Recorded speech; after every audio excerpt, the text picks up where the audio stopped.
has taken over. Let's go. It's Ferrall. Coast to coast. Steaks, chicks, stacks. You and I are going to make a lot of money. It's Ferrall, coast to coast.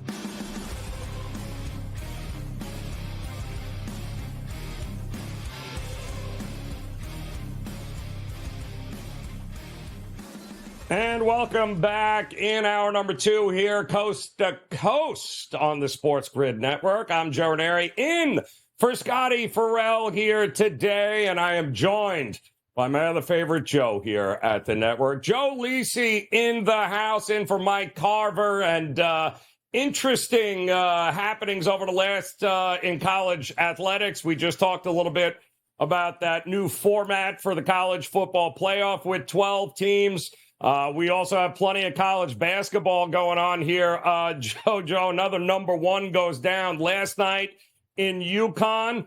But we had some interesting results last night. Let's not forget about the unranked college teams here, because there's always inevitably a couple of these teams that we may fly under the radar until all of a sudden they put it together and you're like, how did I not realize that? Like Villanova, for instance, who ended up taking down Butler last night, 72-62 in Philly. There is literally no reason for Nova not to get it together with the talent and the returning talent and experience they have. Do you have faith that Nova can eventually put it together here, Jojo? I always have faith, Joe, in teams that play good defense, right, or a little bit blue collar and don't rely so much on the three. We talked about Creighton knocking off UConn last night and how they dominated in terms of the hot shooting. I'd rather rely on a team that does it with a little bit more on the defensive side of the ball, is a little battle tested, and potentially is playing their best basketball at the end of February heading into March. So you always have to buy into those teams. Teams out of the Big 12. We talked about Baylor, respectively, a team like Texas Tech that got it done over TCU as well, more of a blue-collar defensive-minded team. And, yeah, a team like Villanova, if they can get hot now from now until mid-March, anything's possible. I hate buying in to the Ferraris, right? The Arizonas and the Tennessees and the top-ranked teams that, you know, they're all bells and whistles, but they get punched in the mouth come March and they fold like an accordion. So that's what we have to see play out over the next few weeks. All right. Well, we had a couple other interesting games last night involving Syracuse. No Jim Boeheim, but Syracuse beats North Carolina State last night. And I give up with Michigan State, Joe. I give up. Iowa beats Michigan State. And Izzo, you can kiss my 78-71 in East Lansing. They lost. In East Lansing, is Michigan State, is it over for Izzo and company? It might be over. I mean, they were a terrible road team for much of the regular season this year. Got blown out by Wisconsin about a week and a half, 2 weeks ago, and were 9.5-point favorites, which I thought was crazy, even though Iowa's just basically mediocre or 500 on the road. But to play at home and basically trail that game by 15 points at the half, I mean, that's terrible for Tom Izzo. Totally lost their identity, completely one-dimensional, and don't have a very good perimeter shooting team. So I think they're going to struggle come Big Ten tournament time. Yeah, it's going to be interesting is to see another one of those like Villanova where literally zero excuse with the kind of talent and returning experience they have not to be better than what they have. Wake Forest, by the way, destroyed Pitt 91-58 at home. Wisconsin, who never felt like they were going to win a game again, ends up holding off Maryland in Madtown 74-70.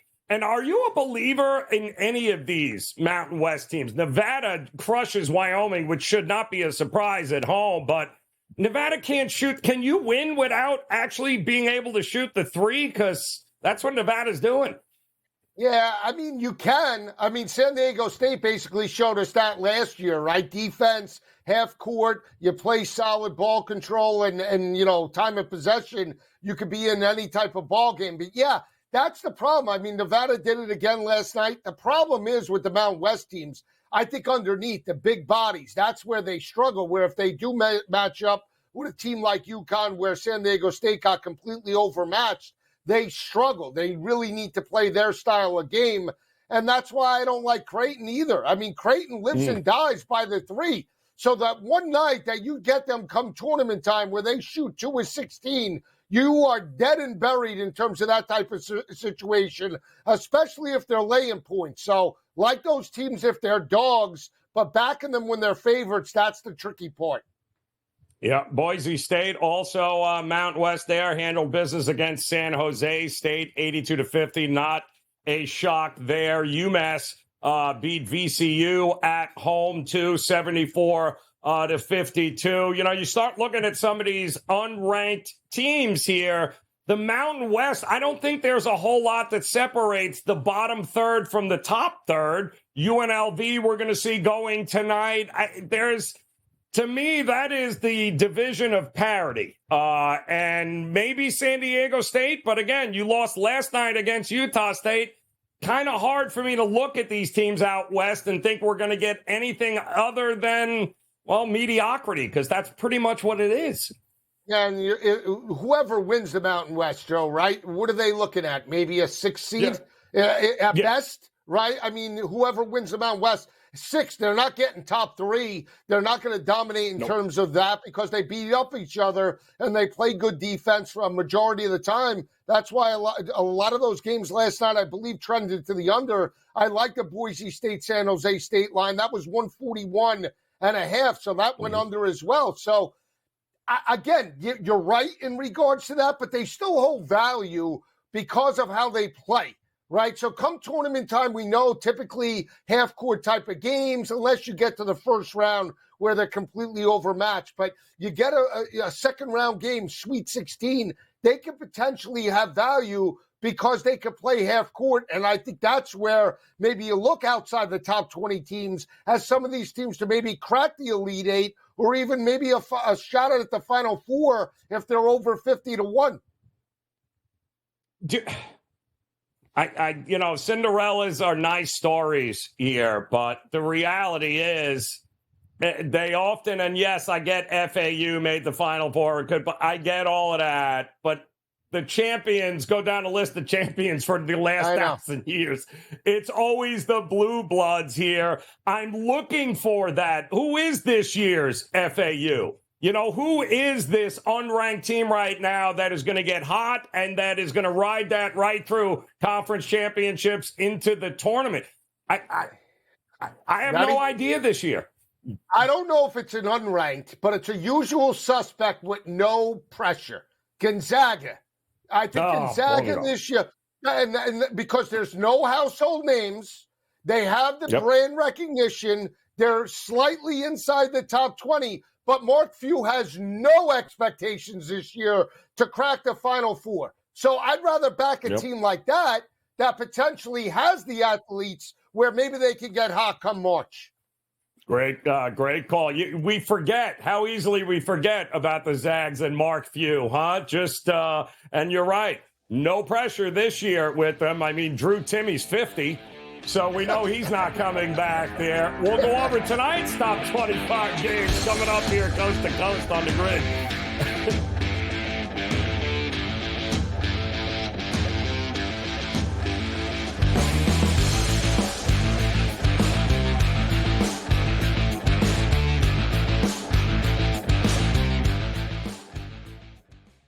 There is going to be an energy to game time decisions that you will feel night in and night out. We're going to go through every single thing, and I've got a great team behind me that's going to help me get the job done. I want this to be the place that people come to. We are going to hit every single one of those markets that you need to know about. There is not going to be a better place, I promise you, than Game Time Decisions. We will have everything at our disposal, and we will use that to our advantage. I'm Kevin Walsh. Tune into Game Time Decisions from 6 to 8 p.m. Eastern on SportsGrid.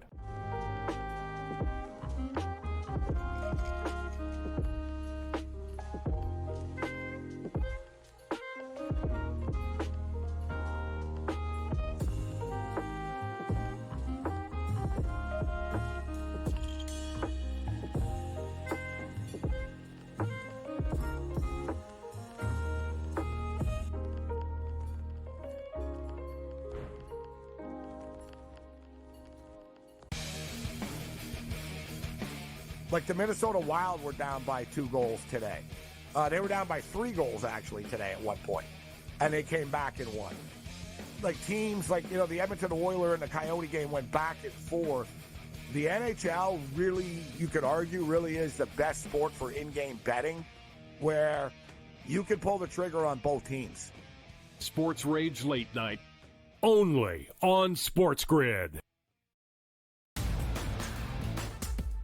Johnny's a 19-point lead late in the opening half, only to squander that lead. Hall ball under Shaheen Holloway coming all the way back. All these guards start jacking up shots, and then Cioriano doesn't get the ball. Hey, Rick, how about stop throwing your kids under the bus and get your big man the ball, your best player, play inside out like you were doing earlier in the game, and you probably would have won. The Early Line, only on SportsGrid. It's smarter to be on SportsGrid, your 24/7 sports wagering network.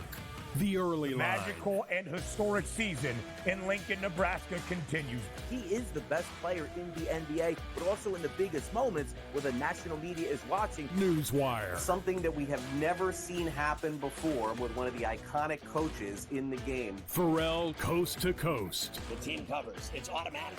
It's every time. Not sometimes. It's every time. Game time decisions. Luka is actually far more dangerous from 3 on the road this year than at home. This game here tonight, you may want to consider taking as many points as humanly possible. In-game live, prime time. We got not 1, but 2 coaches fired systems in place. Sports Rage Late Sort of Night. has letdown written all over it. It's going to be hard to match the emotion that they played with the other night. It's smarter to be on SportsGrid.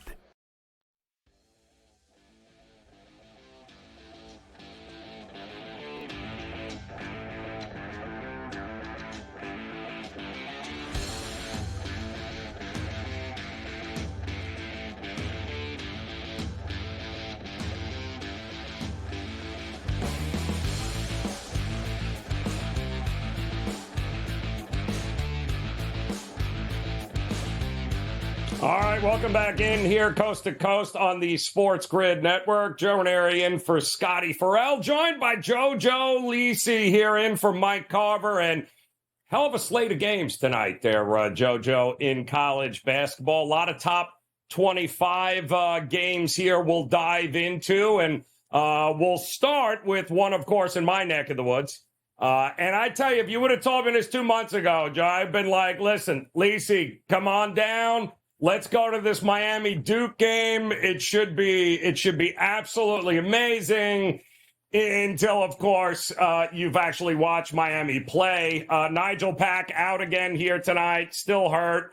I mean, 15 of their last 17 Duke has won. Miami's lost 4 in a row. They got no depth. They can't play defense. How does Duke not win this game here tonight? Well, I told Carver, and I'm going to tell you, Joe, I thought that this line, because of how bad Miami's played over the last 4 weeks, would be anywhere from like 10.5 to 11.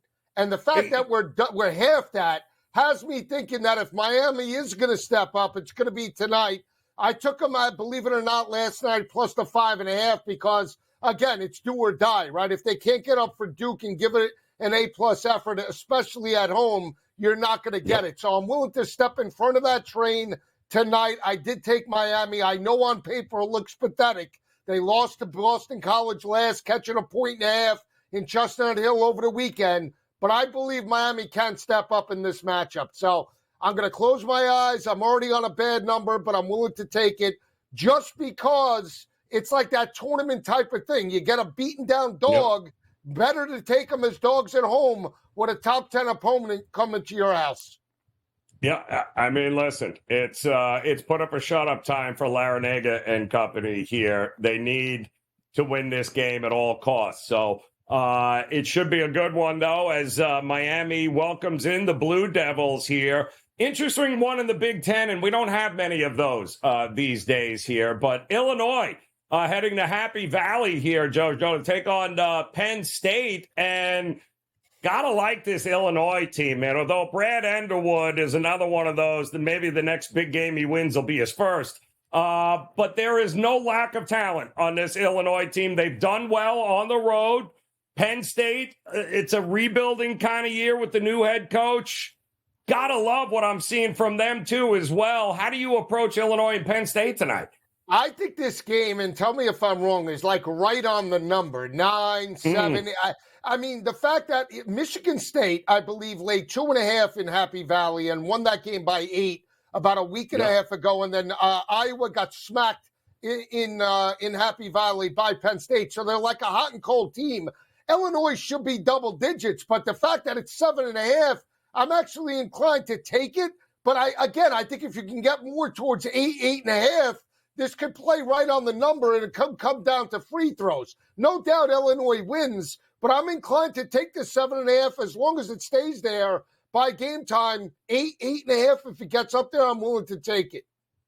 Yeah, and also it should be noted, too, Penn State dismissed its best player, Kanye Clary, from the program. Coach Mike Rhodes didn't give a whole lot of details about it, but he was a pretty big part of the three-point shooting and the offense there. So we'll see if the troops can, rally around here tonight with less than one player on the team against a damn good Illinois team.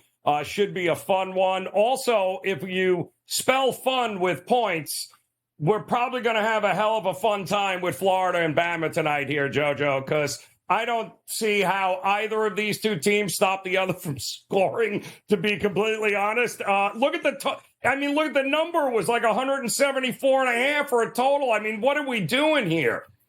Joe, I took it last night with Carver. We were at 175.5. I said they're putting it up there. It's almost like the old Hawaii BYU games when we used to get the 80 spot, right, where they're sucking you into taking the under. So I took a shot. I got a bad number. Why is it up there if they don't? Now, I know that Kentucky had a 162.5 when they played Ole Miss, and that game trended to the under over the weekend, I believe. That was Saturday night or Thursday night. I don't remember, but it was a dead under. I'm willing to take the fact that it's in the 170s. I think I'm going to take it. I'm hoping on 100 to 85. That's what I'm hoping on. Yeah, it could very well be. That's what we had against, what was it, A&M over the weekend there with Bama dropping 100. So it's going to be a fun one, though. This will not be a rock fight by any stretch of the imagination in that one. I don't know what to do, too, with Kentucky and LSU. It's another one where I think there's going to be a lot of points. But then again, isn't Kentucky supposed to have found their defensive chops here? I think they're better than LSU. They should win this game, but they should have won all the games that they lost so far this year. Right. So they get the victory over Auburn over the weekend, right? So that's a gutty win. They got to follow it up in a very tough environment. And even though LSU is terrible, they did knock off South Carolina about a week ago. It's back-to-back road games, and I'm still not sold on Coach Cal on the road. So this line, again, has me inclined to take the Tigers. LSU and Kentucky in basketball is like a rivalry as well. So I'm going to take the Tigers. I'm going to take a shot. I mean, I don't love it, but I think LSU play them tough. It's a classic SEC battle here, but all right, Kentucky, show us something here, right? We keep hearing about it. Nice, impressive win against Auburn. Let's see what you've got here. And there's also clearly a difference between Marquette and DePaul. One is an actual college basketball team. The other is a JV high school team. That's pretty much what you're getting from DePaul these days. Am I crazy? Like, I laid the 26 here, Joe, because DePaul's not going to keep up with Marquette, and Marquette's pace will allow them to score have enough possessions and enough points to blow out the ball. If that game was at DePaul, I'd say maybe you take the home dog with the 27.5. The fact that they're on the road in Marquette with almost 30 points staring you in the face, it's like they're begging you to take the 30. So I'm not going to bet that game, Joe, but if I had to, I would probably lay the 26.5, 27. So we do have, how about Oklahoma State, my Cowboys, who pulled a stunning upset over the weekend. They got to go on the road now, take on Cincinnati. Welcome to the Big 12, Cincy. Can I tell you, kind of feel like maybe an over in this spot, too? Or are you liking a side in this one? I don't think Cincinnati should be favored by double digits over anybody, to be honest with you. So I know Oklahoma State on the road has had problems scoring. I lean to the over with you, but I'm going to take the 10.5. The one that I do like on there, and I banged the under at 151.5 last night, was St. John's Georgetown. The fact that Pitino called out the team, if you're going to get any type of response on the defensive side of the ball, it's got to be tonight, right? If they're going to respond, it has to be tonight. If not, then they're never going to do it. So the fact that they're now I think it's 151. I took it last night, but I think it's still around 149, 150. I like the under tonight. Yeah, and by the way, what in the hell happened to Memphis? This team has got more. This is a G League team. I mean, literally the kind of talent they have there. And they can't win games. And they're probably not winning tonight against Charlotte. Yeah, I took them. I took them -4.5. It's a light line. They were laying 10.5 to everybody else, right? Wichita State and all those teams. Now you get half that. They suck at home. They are a good team. They just haven't put it together. I took them. I put them in a parlay. I took Miami, Memphis, and the under in St. John's as a parlay. No, I don't hate that either. Listen, I keep waiting for him to flip that switch because that team is so talented. It's crazy here. Nebraska at Indiana, also another game coming up in the Big Ten here tonight at Indiana. We'll have more on that, plus the rest of the schedule when Coast to Coast returns here on the Grid.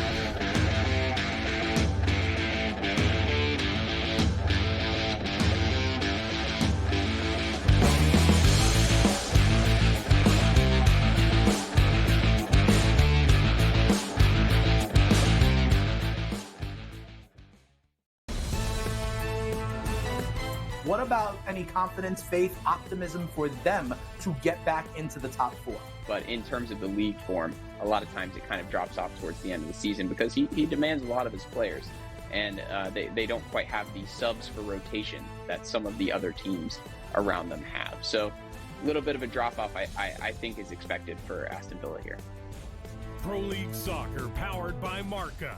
Only on SportsGrid. This is going to fall 6, 7, or 8, right? This is going to fall 6, 7, or 8. 6 you lose, 7 you push, 8 you win. So it's going to come down to the end. And he missed the 3, and they are not going to foul. They're not going to foul. He just drove and scored, though. Oh, they gave up a dunk with 14.1 to go. In-game live, prime time, only on SportsGrid. Your gut says Miami is going to win, and you should take the over. Your gut also said your NFT selfies would only go up in value. They didn't. But your head is on SportsGrid and knows the QB is in concussion protocol. The backup has a 45 QBR against the zone coverage. The New York D has the most sacks in the league. So yeah, trust your head. It's smarter to be on SportsGrid. It felt during the year that there was a little bit of disconnect with Wilkes and Kyle Shanahan. The total points allowed by Steve Wilkes' defense the last 3 years before this, head coach for the Cardinals, they gave up the 26th most points, defensive coordinator for the Browns, 20th most points, and then Carolina, they gave up the 19th most points. Ferrall Coast to Coast, only on SportsGrid. Anyone that's been to a sporting event, the atmosphere before a game, I think Game Time Decisions has that same exact atmosphere. This is our arena. This is what we do. There is going to be an energy to Game Time Decisions that you will feel night in and night out. The excitement you get when you lock your bets in, when you're figuring out what you want to do, we can zone in on the biggest games each night. I want this to be the place that people come to before the games start so they feel as ready as possible to lock in their cards. We are going to hit every single one of those markets that you need to know about. We're going to go through every single thing, and I've got a great team behind me that's going to help me get the job done. There is not going to be a better place, I promise you, than Game Time Decisions to get that new information, react to it, and be able to then bet accordingly. We will have everything at our disposal, and we will use that to our advantage. I'm Kevin Walsh. Tune into Game Time Decisions from 6 to 8 p.m. Eastern on SportsGrid. The brighter the lights, the bigger the stakes. Hunt or be hunted. Know your prey. This is a whole new jungle. This is The Lion's Share. Brought to you by BetMGM. And BetMGM giving away free money right now with the bonus code SG150. Here's what you do. Just place your first BetMGM Sportsbook wager through BetMGM Sportsbook's mobiles app and just place a bet for $5. You're going to receive $150 instantly in additional winnings, regardless of whatever it is the outcome of your bet is. So download the BetMGM Sportsbook app on your iOS or Android device, so you can simply go to BetMGM.com, sign up, deposit at least $5 into that newly created account, place a wager an amount of at least $5 that's standard odds pricing, and then once you place the bet, you will receive $150 in bonus bets regardless of the outcome of your wager. That is good stuff there as we welcome you back in coast to coast here on the Sports Grid Network. And now to the stage, ladies and gentlemen, the one, the only, the legendary Coach Jane Young. And most legends are usually dead, but not you, Coach. James Young in the house, a just absolutely legendary run here in college hoops this season, my man. Welcome in. How are you doing? I don't know if you're like putting me in the grave or something. I'm a little bit nervous. Hey, I'm almost as nervous as Rick Pitino is at St. John's right now, if you know what I'm saying, Joe Neri. Always a pleasure to be on with you, my friend. Pleasure. Well, it's funny. We can start there since you mentioned grave. Let's talk about Rick Pitino, who's pretty much dug his own grave here at this point at St. John's.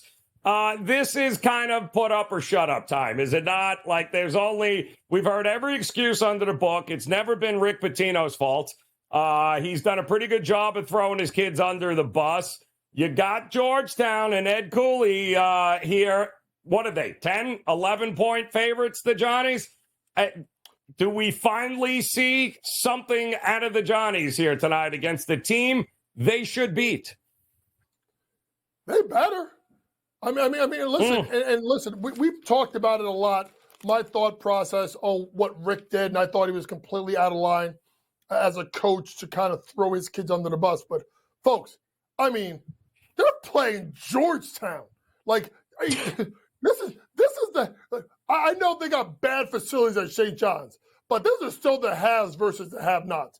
I mean, St. John's should win this game by 11-plus points, right? They have more depth. That press is going to be you-know-what. They got Soriano down low. They can out-rebound him. They can out-shoot him.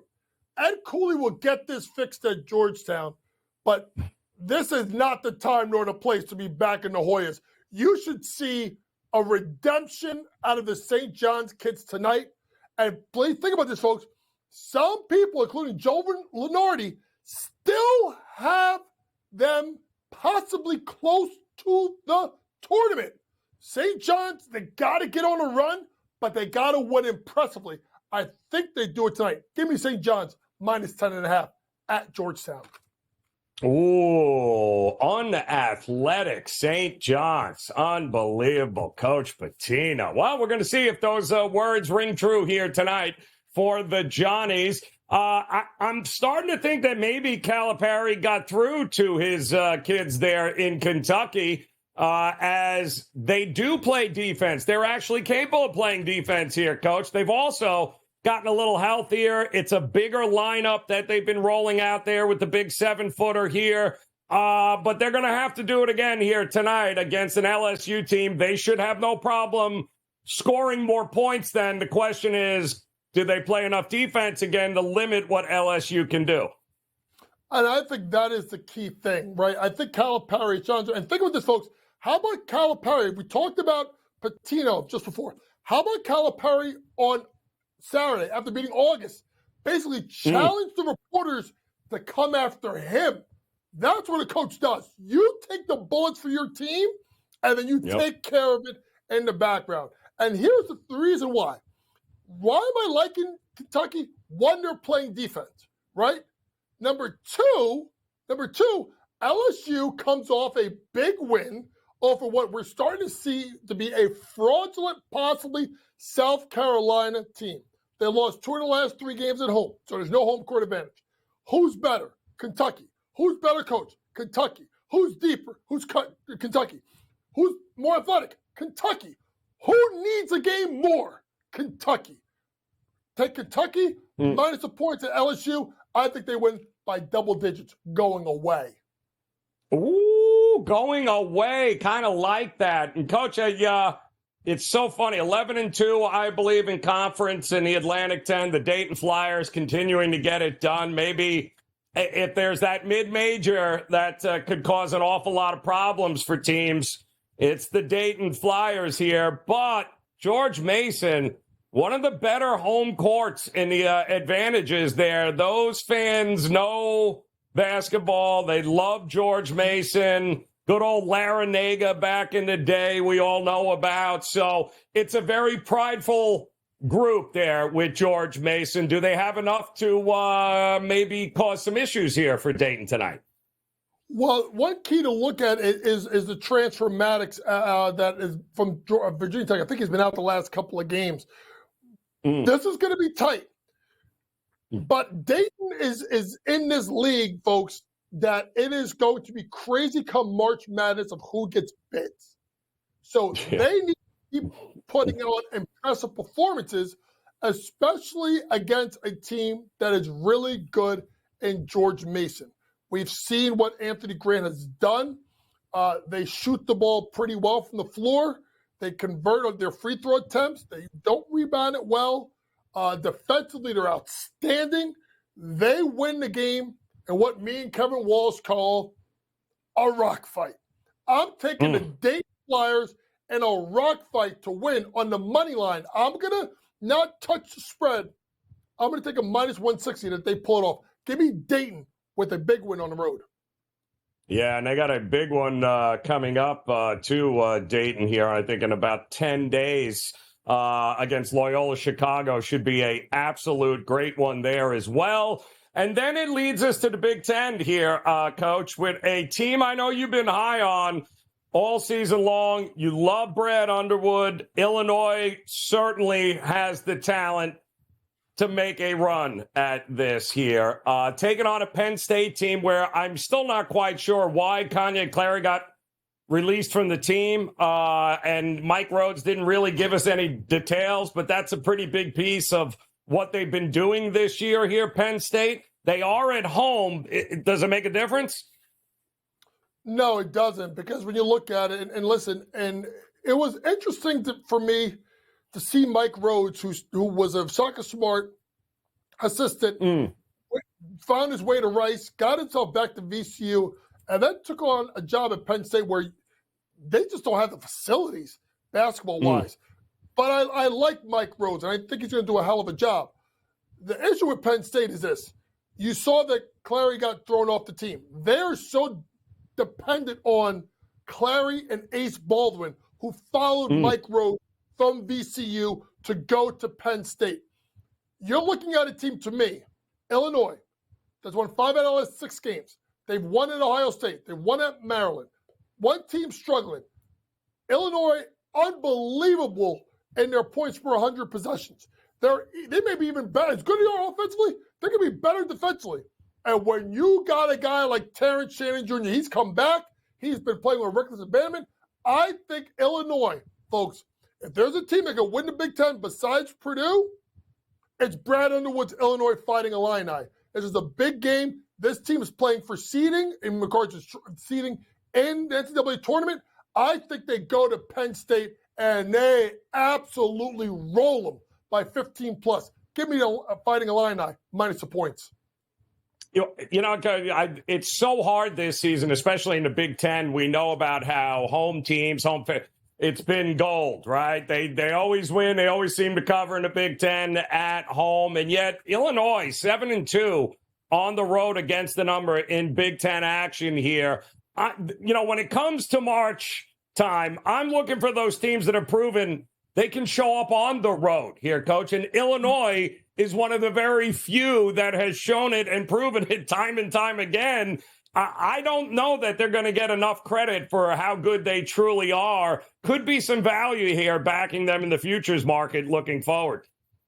You know, you're absolutely right looking at a team like them that could really get rolling. And folks, when you start looking at like what to bet, right, when you talk about March, I'm going to tell you what I do as a coach, okay? Here's what I look at. I look at coaching. I look at teams that can play some damn defense, that knock down foul shots, and rebound the ball.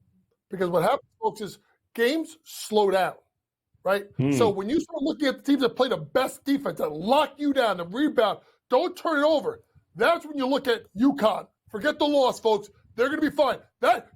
I'll tell you right now, I still love my Villanova. I love those guys. Boy, Villanova going to Gamble this weekend? Duck. Yeah. That's going to be a crime what happens. But teams like them, teams like Houston, teams like Illinois, teams that defend, they are built for March. Amen to that. I love them. I got maybe the best offensive player in the country, Terrence Shannon Jr., that is going to be a problem for teams come next month. Coach James Young, we appreciate it, brother. Cash those tickets. We got more Coast to Coast coming up next here on the Grid.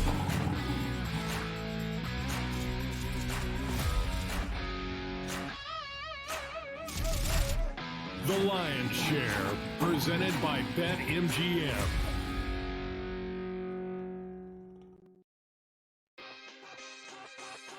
Caravan came back. They did have a couple of transfers here. The reality is UConn is every bit as talented and dangerous as they were 1 year ago. If there's a guy, Joe Ranieri, that for one game could take a bunch of cast-offs and steal a game, his name's Eric Spoelstra. Game time decisions, only on SportsGrid. Johnny's a 19-point lead late in the opening half, only to squander that lead. Hall ball under Shaheen Holloway coming all the way back. All these guards start jacking up shots, and then Fiorio doesn't get the ball. Hey, Rick, how about stop throwing your kids under the bus and get your big man the ball, your best player, play inside out like you were doing earlier in the game, and you probably would have won. The early line, only on SportsGrid. Your gut says Miami is going to win, and you should take the over. Your gut also said your NFT selfies would only go up in value. They didn't. But your head is on SportsGrid and knows the QB is in concussion protocol. The backup has a 45 QBR against the zone coverage. The New York D has the most sacks in the league. So yeah, trust your head. It's smarter to be on SportsGrid. I'm sort of starting to figure out where the Canadian guys play well, bro. Not Hawaii, not California. Give me a Canadian in Ohio, Cam. Give me a Canadian in Michigan. Give me a Canadian at the Waste Management. Good old Charlie Hoffman, the representative of Waste Management, played the best tournament of his life in 8 years and lost in a playoff to the Canadian. It turned out to be like a wicked tournament. Shout out to Nick Taylor, gave BC's finest. Sports Rage Late Night, only on SportsGrid. It's smarter to be on SportsGrid, your 24/7 sports wagering network.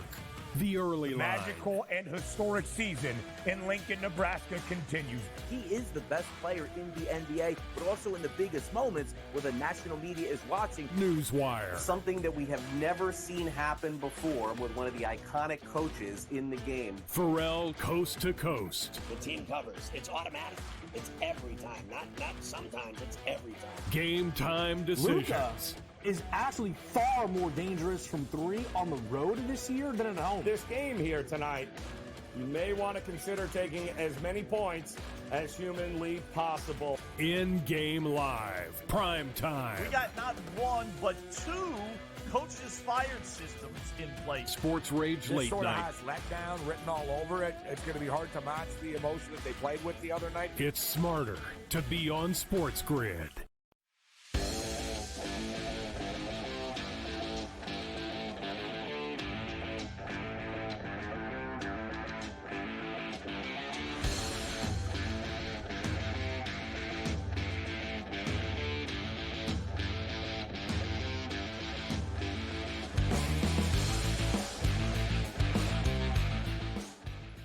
All right, welcome back in here, coast to coast, on this Wednesday on the Sports Grid Network. Joe Ranieri alongside Joe Lisi as we're stepping in here for the dynamic duo. And we had some, we got plenty of, obviously, college basketball getting ready to come up. And we've got NBA returning tomorrow, which is good now, is that final stretch in order to be able to try and get ready for the NBA playoffs, which is a grind.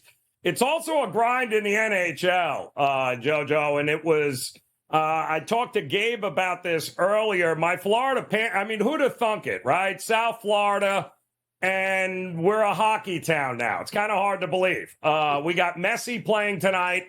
You can't even get a ticket to that craziness right now here, and so soccer is really coming up here in this part, but after that run by the Panthers last season, and the way they've been playing here, who'd have thunk it? Maybe those Tampa Bay Lightning is starting to go on the way out here, JoJo? What are you thinking? It's possible, Joe. What could you say about the Lightning, though? 2 back-to-back championships. They made it to 3 straight, almost a dynasty when you just talk about modern-day NHL. But, I was on the Panthers last year, and they get the first-round win in series over Boston, and they were playing with house money, got overmatched in terms of the Stanley Cup Finals, but they have the foundation, very young team, starting to hit stride. Again, there's no doubt they can make a playoff run. I really believe that. They have the foundation. They just have to put it together, get the win last night, and why not? I buy into them long-term to go back-to-back potentially to win the East. They, Kachuk and company are playing hard, and you mentioned it. They beat the Senators last night 3-2 in overtime, thanks to Anton Lundell, who scored in just an impossible angle in overtime. And that, I believe, was for the 6th straight win here, and you can hear it on the Bally Sports Network. Lundell gets by Brady, gets shot, back, who score! Let's go home, baby! Anton Lundell extends the winning streak to a half dozen. Grab a hose. The Panthers are on fire. They find a way every night. Anton Lundell with almost an impossible angle. It really was, too, when you see that shot. I still don't know how it went in, but 15-3-1, I believe, since January 1st. They are certainly look like a team that's on a mission. Also, a team that looks like they're on a mission to maybe not win any more games would be the Pittsburgh Penguins. The Islanders beat them last night in overtime in Pittsburgh, and Adam Pelech scored his first goal of the season to actually get the win in overtime for the Islanders. Here it is on the MSG Network. Here's Pelech cruising in. Wrist shot, scores! Adam Pelech with the overtime winner. And the Islanders take it 5-4 in Pittsburgh. Yeah, the Penguins just backed up a little bit too far. So I'm kind of shocked. It's no wonder here, Joe, that I get why Ferrall didn't show up here today. Because there's no way he wants to give way to Carver and his Islanders ending up winning it in overtime. But I am a little shocked Carver decided maybe he's still celebrating this win from last night. What do you think? He might be celebrating it till next week, knowing how he likes to drink the beers, right? Come on. It's possible. I will say this. We have the MO with the Islanders is every time it gets into the third period, they have a lead. They usually forfeit it and they lose the game. Somehow, some way, they found a way on the road to be battle-tested and win in overtime. So that's a testament. They can potentially get hot. I mean, that's a terrible MO when you have a lead by a goal or 2 goals and you relinquish it almost each and every time. 80% of the time, the Islanders have their backs against the wall and lose it in the final 5 minutes. Not sure what that is, if it's coaching or just a mental, resolve not to overcome that. But they did it last night. That was a gutty win. Especially coming off that debacle at MetLife there against the Rangers over the weekend. So that's a good win last night. Also a good win. The Colorado Avs got by the Canucks 3-1 in Denver, and they did it because they scored 2 goals in the third. And Ryan Johansson scored, I believe, his second of the game, which put the Avs up 2-1. Here it is from Altitude Sports. Into the corner crashing is Byram. Jimmy Ronta joined him. Ripped up top for Ryan Johansson. Long reach up. Score! Is that Johansson's? That was dialed up from way downtown. A wrist shot from above the circle. It's a great call. Why does it right? It's fantastic, but doesn't it always feel like every year, same time, you can't count out the Avalanche? They'll either underperform, but they'll be there, JoJo, when it's all said and done. Yeah, they're 22 games over 500. So coming off the Stanley Cup a couple of years ago, I mean, they sort of regressed last year, but they're right back. I mean, now from the West, you got to believe that as long as they get in there, the way they have the potential to score and they shut down the Canucks, another team that's way over 500, they're playing with house money right now. Again, you got to look at the teams that can score, can play lower scoring games, and obviously get into a shootout, right? So I believe Florida's built that way on the eastern side. The west side, you look at Colorado, no matter what style, they could play it come a series. Yeah, and they are always going to be dangerous if they can stay healthy. That is for sure. Also, the Rangers, not just the Islanders, but the Rangers were in the W column there last night. They beat the Dallas Stars 3-1 at the Garden. I believe that's their 8th in a row. And why? Well, all because of Adam Fox, of course. Here was his scoring chance there for the Rangers on the MSG network. Lindgren has it. Wrist shot saved by Wedgwood. Rebound. Rangers have it. Panarin comes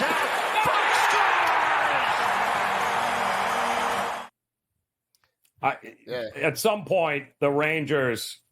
Okay, this is all fine and dandy, but Ranger fans will tell you, JoJo. Like, I don't want to hear it now. Like, I need this to stay hot. Win 8 in a row to start the playoffs, right? At some point, Joe, you got to take that next step. Yeah, and that total last night, I believe, was 6.5, and they went way under. Shesterkin, too, 41 of 42 saves. They're used to having hot goaltending, right? Especially in the regular season. They need that type of goaltending come playoff time. Can't get kicked in the teeth the way they did against the Devils last year. So we'll see how it plays out, but playing good hockey right now. Yeah, no, playing really good hockey here, and hopefully it'll carry over. Boy, oh boy, what a smackdown we had last night. Capitals rolled the Devils 6-2 in D.C. They were 4 goals in the third. How's that for an over? You also had Winnipeg destroyed Minnesota 6-3 in Winnipeg, and the Preds get it done on the road. Not easy against Vegas last night. And the Kings, of course, smacked the Blue Jackets 5-1 in L.A. We do have a couple of charts here, too, that we want to show, JoJo, regarding the best and worst money line teams in the NHL this year as we take a look here. And, well, the Blues have been pretty good there. The Penguins, not so much on that side there, JoJo. So this is always interesting to keep an eye on as we continue to move along. Some teams just have the knack of being able to get it done when it matters the most. And some teams, like the Blackhawks, will do absolutely nothing but burn your money if you continue to bet. Except tonight when they play Philadelphia, and they might very well, as a $2 dog, win outright. Well, that's what I was going to say. Whenever they put these up, I have a tendency, I'm going to sell the Blues on their next game and buy the Blackhawks. If everybody's looking at the same chart, whenever that chart comes out, I want to go the other way. So I actually like the Blackhawks tonight. Best home jerseys, too. most underrated home jerseys in all of the NHL. So I actually like them as a $2 dog tonight. Kind of like that, too. I think we have the over-under teams, too, which is also, if you forget the money line, if you're looking for totals, as you can see, obviously the Avs 35-22 to the over. The Islanders, believe it or not, 32-21-2 to the over. And then, of course, even the Sharks getting in the action here with some overs, mostly because they can't stop anybody here. But a couple of those names on the list don't surprise me at all, namely the Canucks and the Avs. You just mentioned it, Joe. Yeah. They're good for 5-6 goals maybe by themselves a night. I know, and they win 3-1 last night, so that, right? That goes. But the one team, and I zone in on one team, under, and then now Winnipeg, whenever they play again, I got to look at the chart. I'm taking the next Winnipeg Jet over because, I don't know, the Jets 31-20-3 to the under. Give me the over next time Winnipeg plays. Yeah, well, that's exactly. And we do have a couple of teams on the ice here tonight that are on that list. And I believe you had mentioned, right? I'm with you. I like the Blackhawks here tonight against the Flyers. We also have Bruins Oilers seem to be the big game of the night. Everyone is focusing in on here. Is there a over in your mind in this game somewhere or a side? Carver liked the under, and I said, let's take Draisaitl to score a goal at plus 135. Ooh. And McDavid was plus 130. I mean, I think Draisaitl to me at plus 135 is the play. Carver leaned to the under. I saw it and thought over, so it's a no play for me because he's the hockey guru. I play the numbers. So I sort of like the Oilers at home. Kind of tough here. The Bruins, that was a rough stretch at home for them. Now they got this ridiculous trip out west, which is not going to be easy for them. But that's good news for my Florida Panthers here. The Leafs and the Coyotes playing at the YMCA there, I think, in Phoenix. What are we going to get here? I mean, I don't want to get in front of the Maple Leafs, but isn't this exactly the kind of game Toronto loses? Probably. I mean, I wouldn't lay 2-1. If anything, lay the goal and a half and hope you win it by 2. But I would probably take the over 6.5 in that game because we know Toronto could score. And even though they're on the road, you got to feel Phoenix could get you 5-3. Maybe Toronto wins. You get over the 6.5. Yep. And I think the over with the Sabres and Canadians are also the way I'm going to look in this one here tonight. Both teams capable of either blowing you out or getting blown out. I'm hoping we get a ton of goals in this one here with Buffalo and Montreal tonight. Yeah, I mean, Buffalo and Montreal, I like the Canadians as home dogs plus 110, but I'll take a shot on the over as well, Joe. Why not? Yeah, and of course, Columbus getting smoked last night against the Kings, back on the ice against the Ducks tonight, again on the road. Feels like the Ducks is the right side here. I would lay the goal and a half. I mean, goal and a half, you might get plus money. If they're minus 130, goal and a half, I'd take a shot with that. Ooh, I like. See, look at this. We're just dishing out winners here. We're giving you charts. We're giving you over unders. We got Lisi fading every chart we throw up there. Yeah, so we got a lot more still to come here. Coast to Coast continues on the grid.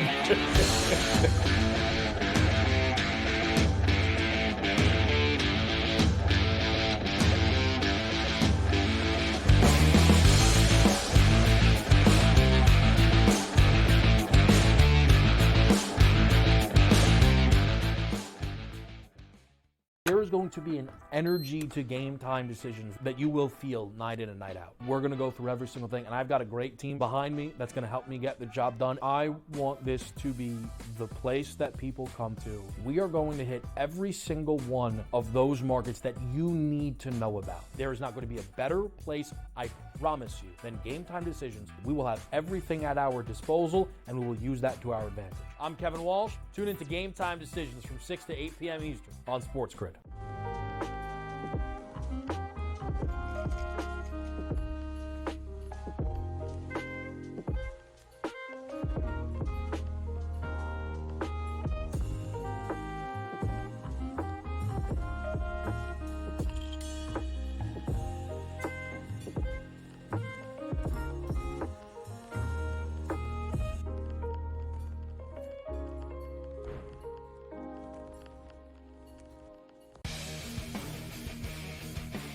Like the Minnesota Wild were down by 2 goals today. They were down by 3 goals, actually, today at one point. And they came back and won. Like teams like, the Edmonton Oilers and the Coyote game went back and forth. The NHL really, you could argue, really is the best sport for in-game betting, where you can pull the trigger on both teams. Sports Rage Late Night, only on SportsGrid. Johnny's a 19-point lead late in the opening half, only to squander that lead. Hall ball under Shaheen Holloway coming all the way back. All these guards start jacking up shots, and then Chiorio doesn't get the ball. Hey, Rick, how about stop throwing your kids under the bus and get your big man the ball, your best player, play inside out like you were doing earlier in the game, and you probably would have won. The early line, only on SportsGrid. It's smarter to be on SportsGrid, your 24/7 sports wagering network. The early line. Magical and historic season in Lincoln, Nebraska continues. He is the best player in the NBA, but also in the biggest moments where the national media is watching. Newswire. Something that we have never seen happen before with one of the iconic coaches in the game. Ferrall coast to coast. The team covers. It's automatic. It's every time. Not sometimes. It's every time. Game time decisions. Luka is actually far more dangerous from 3 on the road this year than at home. This game here tonight, you may want to consider taking as many points as humanly possible. In-game live, prime time. We got not 1, but 2 coaches fired systems in place. Sports Rage Late This sort of Night. has letdown written all over it. It's going to be hard to match the emotion that they played with the other night. It's smarter to be on SportsGrid.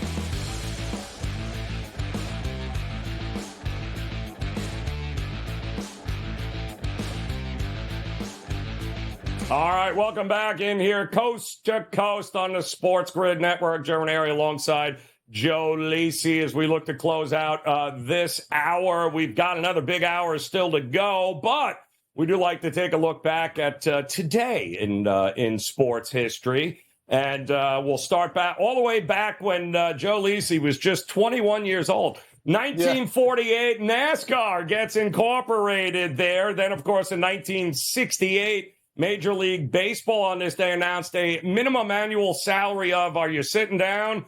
$10,000 back in 1968. In 1969, you had Ted Williams sign a 5-year contract to manage the Washington Senators. In 1983, you had the NBA San Diego Clippers begin a 29-game losing streak, still to this day. In 1989, Pete Rose met with Commissioner Peter Ueberroth to discuss his gambling. Apparently, he didn't give Peter any winners.